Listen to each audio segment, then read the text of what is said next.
$500 won't cover a month's rent in most cities. It won't buy a used car that runs reliably.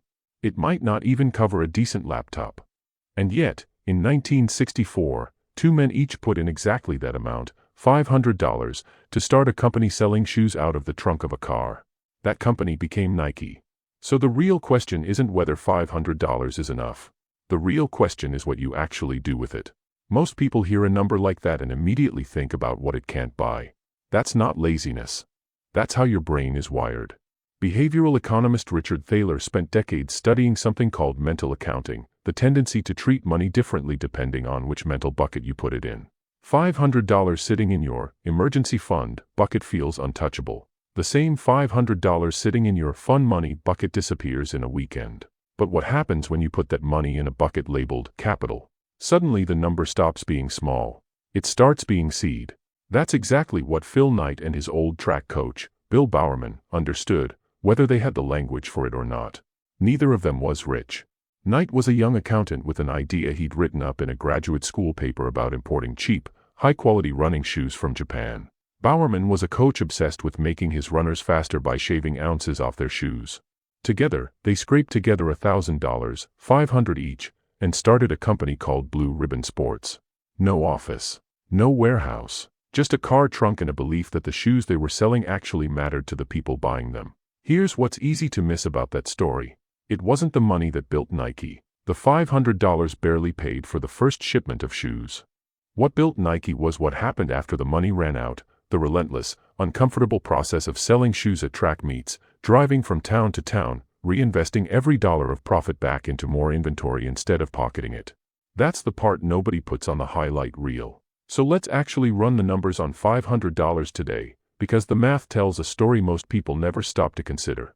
Say you don't build sneakers. Say you buy inventory to resell, something simple, a product you can source cheap and sell at a real markup, the way countless small resellers do on online marketplaces. If you turn that $500 into products, sell them for double what you paid, and reinvest the entire profit back into more inventory, you're not looking at linear growth. You're looking at compounding, the same force that turns modest retirement savings into fortunes over decades, except now it's running on the timeline of weeks instead of years. Double your money 5 times, and $500 becomes $16,000. Keep going, and the curve stops looking like a hill and starts looking like a wall. Of course, almost nobody does this. Why? Because doubling your money isn't actually the hard part. The hard part is what economist and Nobel laureate Daniel Kahneman identified as loss aversion, the deeply human instinct to feel the pain of losing money about twice as intensely as the pleasure of gaining the same amount. When you only have $500, losing it doesn't just feel like losing $500. It feels like losing your only shot. That fear is exactly why most people never start. Not because the opportunity isn't there, because the fear of watching your only capital disappear is louder than the quiet math of what it could become. This is where microfinance pioneer Muhammad Yunus built an entire movement out of a simple, radical observation.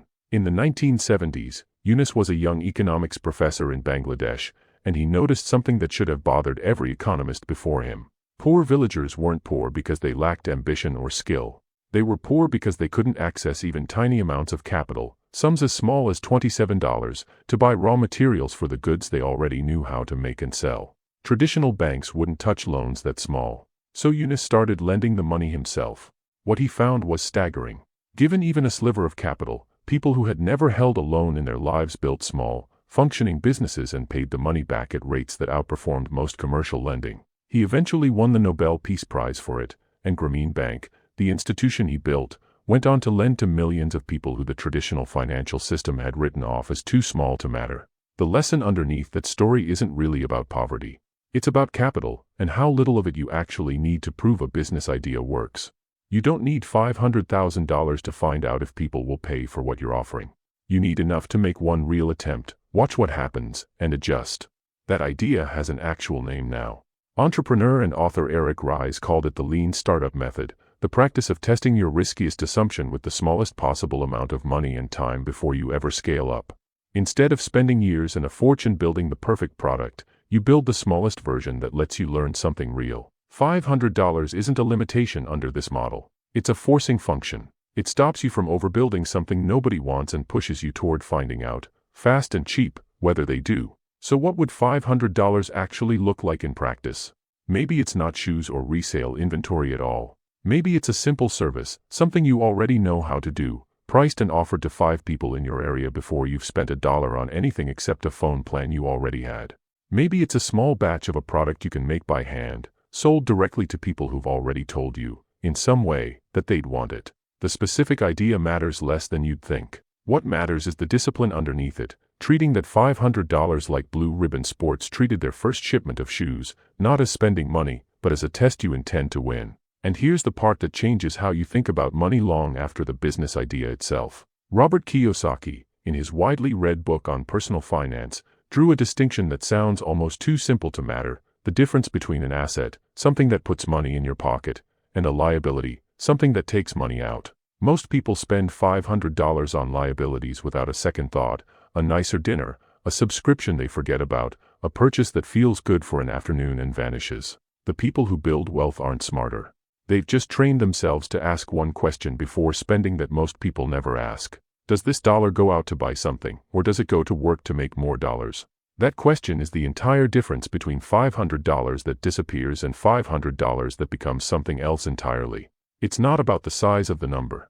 Phil Knight and Bill Bowerman didn't have more money than everyone else selling shoes in 1964.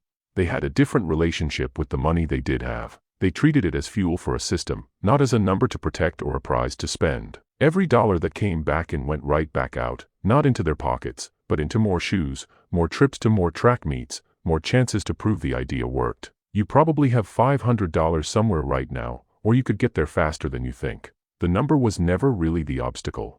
The obstacle is the instinct to treat it like spending money instead of asking what it could become if you gave it a job to do.